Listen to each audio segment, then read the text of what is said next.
നമസ്കാരം, പ്രവാസി മലയാളിയിലേക്ക് സ്വാഗതം. ICF ഒമാൻ നാഷണൽ കമ്മിറ്റിയുടെ നേതൃത്വത്തിലുള്ള ചാർട്ടേഡ് വിമാനം ശനിയാഴ്ച മസ്കറ്റിൽ നിന്ന് പുറപ്പെടുമെന്ന് ജനറൽ സെക്രട്ടറി മുഹമ്മദ് റാസിഖ് അറിയിച്ചു.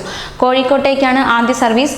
11 ഗർഭിണികൾ, അടിയന്തര ചികിത്സ ആവശ്യമുള്ള 42 പേർ, സന്ദർശന വിസയിൽ എത്തി ഒമാനിൽ കുടുങ്ങിയ 50 പേർ, ജോലി നഷ്ടപ്പെട്ട 48 പ്രവാസികൾ എന്നിവരുൾപ്പെടെ 180 പേർക്കാണ് അവസരമുണ്ടാകുക. യാത്രക്കാരിൽ 15% പേർ സൗജന്യ ടിക്കറ്റിലാണ് നാടണയുന്നത്.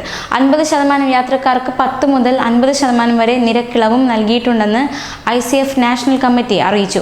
ബാക്കിയുള്ളവർ സാധാരണ നിരക്കിലും യാത്ര ചെയ്യും. ഒമാനിൽ നിന്നുള്ള ഇന്ത്യക്കാർക്കായി പ്രവാസി സംഘടനകളുടെ നേതൃത്വത്തിലുള്ള ആദ്യ സർവീസാണിത്.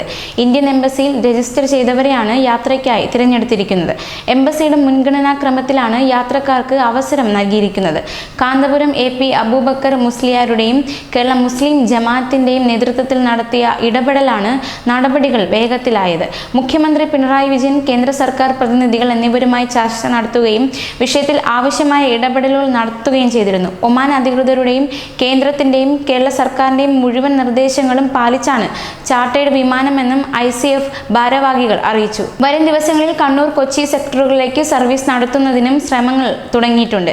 അതേസമയം റിയാദിൽ നിന്നുള്ള ആദ്യ ചാർട്ടേഡ് വിമാനം വെള്ളിയാഴ്ച കോഴിക്കോട്ടേക്ക് പുറപ്പെടും. KMCC റിയാദ് സെൻട്രൽ കമ്മിറ്റിയുടെ മുൻകൈയിലാണ് ഈ വിമാനം യാത്രയ്ക്കൊരുങ്ങുന്നത്. 175 യാത്രക്കാരെ ഉൾക്കൊള്ളുന്ന സ്പൈസ് ജെറ്റിന്റെ ബോയിങ് 737 വിമാനമാണ് വൈകിട്ട് 5:30 റിയാദ് കിങ് ഖാലിദ് അന്താരാഷ്ട്ര വിമാനത്താവളത്തിൽ നിന്നും കോഴിക്കോട്ടേക്ക് പറന്നുവരിക. വിമാനം ശനിയാഴ്ച പുലർച്ചെ 1 മണിയോടെ കോഴിക്കോട് വിമാനത്താവളത്തിലെത്തും. യാത്രക്കാർ വെള്ളിയാഴ്ച ഉച്ചയ്ക്ക് 1:30 മുമ്പ് റിയാദ് വിമാനത്താവളത്തിലെത്തണം. 25 കിലോ ഭാരമുള്ള സിംഗിൾ ബാഗേജും 7 കിലോ ഭാരമുള്ള ഹാൻഡ് ബാഗേജുമാണ് അനുവദിക്കുന്നത്. ഗർഭിണികളെയും രോഗികളെയും ഉൾപ്പെടുത്തി മുൻഗണനാ മാനദണ്ഡങ്ങൾ പാലിച്ചാണ് യാത്രക്കാരുടെ പട്ടിക തയ്യാറാക്കിയിരിക്കുന്നത്. കൂടുതൽ പ്രവാസി വാർത്തകൾക്കായി ഈ ചാനൽ സബ്സ്ക്രൈബ് ചെയ്യുക.